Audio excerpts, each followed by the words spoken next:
The day Pa defied the flood, a frontier survival story of faith and courage. The river had always been a friend to us. It gave us water to drink, fish to eat, and a place to cool our feet after long days in the prairie sun. But that spring it turned into a monster. Weeks of heavy rain swelled its banks until it roared like a living thing, devouring trees, dragging wagons, and sweeping away anything that dared come near. Folks said it was the worst flood in living memory, a wall of water so strong it could swallow whole wagons without a trace. I'll never forget the first time I saw it that year. I was just a boy, standing on the muddy rise above the crossing, my heart hammering as I looked at the fury below. The river was no longer a ribbon winding through the land. It was a beast, thrashing and roaring, foaming white where it slammed against rocks, churning brown where the earth gave way into its depths. The settlers gathered on both sides, trapped by its rage. Families with wagons piled high with what little they owned, livestock bawling in confusion, men and women whispering about what to do. Every face carried the same fear. We couldn't move forward, and we couldn't turn back. The river had us. I remember the hushed voices. No one can cross that. Even a horse wouldn't survive. We'll lose everything if we wait here.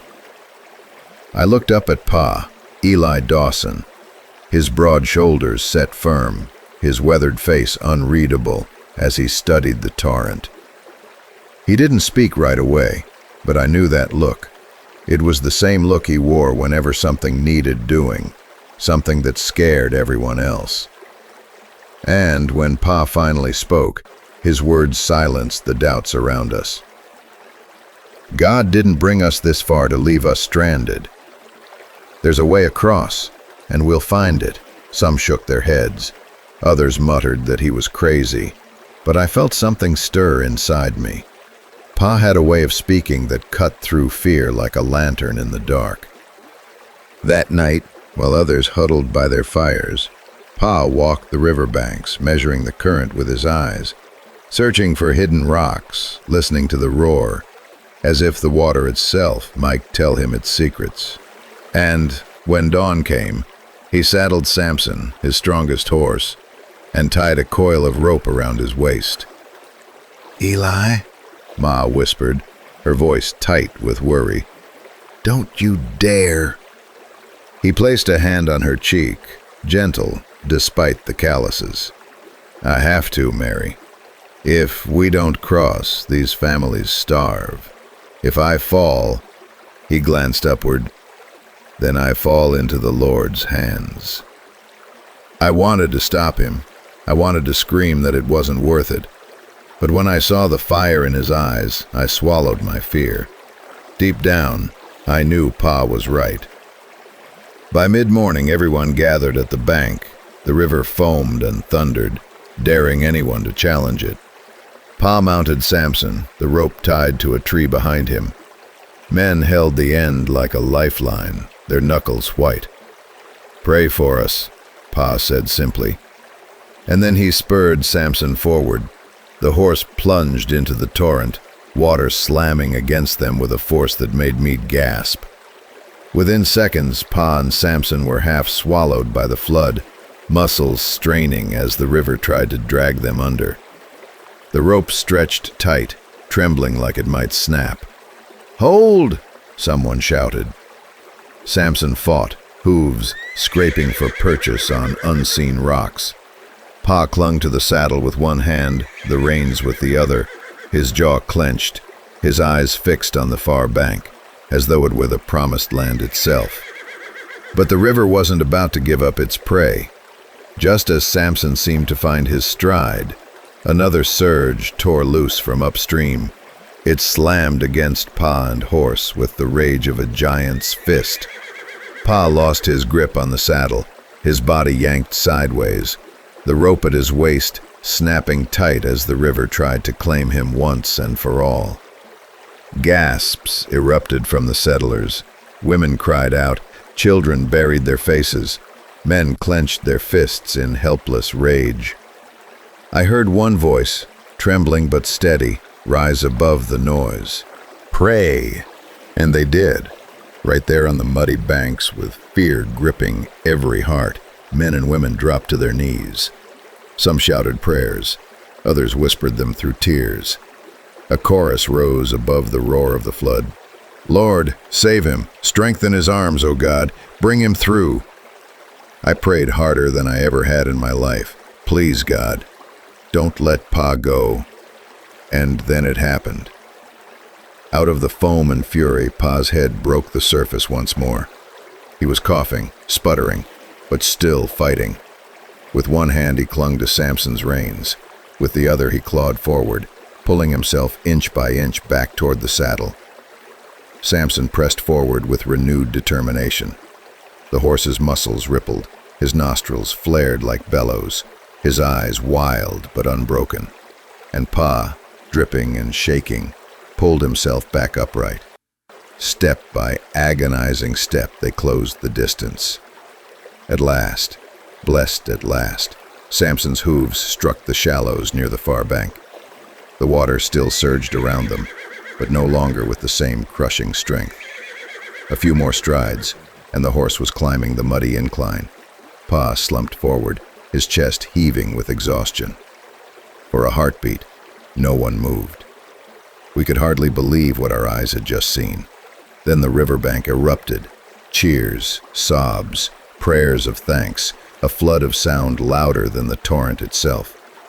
Men threw their hats in the air, women embraced, children clapped and cried with relief. Pa slid off Samson, collapsing to his knees on the far shore. He lifted his face to the heavens, water streaming from his beard, and raised his arms high. "Praise be to God," he shouted, his voice hoarse but clear. "He has brought us through." It wasn't just a victory for Pennsylvania. It was a victory for all of us, because in that moment, we knew the river could be crossed. The impossible was no longer impossible, and Pa had proved it. As soon as Pa and Samson stood safe on the far bank, the settlers tied the rope to a sturdy tree. Now the line stretched across the full width of the river, a lifeline fixed on both shores. With it, families, riders, and even wagons could make the crossing, steadying themselves against the torrent as they followed the path Pa had carved with his courage. Before the day was done, wagons and riders followed, using the rope and path Pa had carved with his courage. Families were reunited, supplies saved, and a journey that had seemed doomed continued forward. As for me, I never looked at Pa the same way again. I had always known he was strong. I had always known he was brave. But that day taught me something deeper, that his strength didn't come from muscle or grit alone. It came from his faith. When everything else gave way, the ground under his feet, the air in his lungs, even the strength of his arms, his trust in God held firm. And that, more than anything, is what carried him through the flood. That night, when the last wagon had crossed and the campfires glowed warm against the damp air, Pa sat among us with a blanket draped over his shoulders. His hands were blistered, his voice rough from swallowing river water. But his eyes held a quiet peace. I asked him timidly, "Pa, weren't you scared?" He smiled faintly, the firelight flickering against his wet beard. "Of course I was, son. Fear's natural. But faith," he tapped a calloused finger against my chest. "Faith is what keeps you moving when fear says stop. It's what lifts you up when the river's pulling you down." You remember that, Jonathan? I never forgot. In the days that followed, the crossing became something of a legend among the settlers. Folks whispered about Pa's courage, his iron will, his near-death struggle in the heart of the flood. But Pa never let it rest on him. He always pointed upward. "It wasn't me," he'd say. "It was the Lord who gave strength to these old arms." It was him who kept Samson's hooves firm on the rocks. It was him who heard your prayers from the riverbank. And deep down, we all knew it was true. Looking back now, I see that moment as more than just survival. It was a lesson, a testimony carved into the history of our family and into my heart. Life on the prairie would always bring storms, floods, hunger, and hardship. But if we had faith, if we stood together, if we trusted God more than the raging waters, there was nothing we couldn't face. That spring flood swallowed wagons, nearly swallowed Pa, and could have broken us.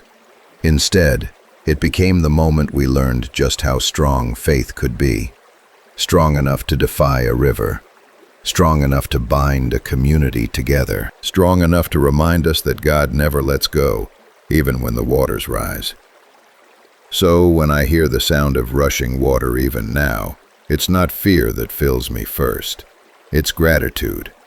Gratitude for a Father who dared to believe when no one else did. Gratitude for a God who parts rivers as surely as he once parted seas. And gratitude that I lived to tell the story. If you enjoyed this story, don't forget to like this video, subscribe for more, and share it with someone who needs a reminder that faith can move mountains and rivers too.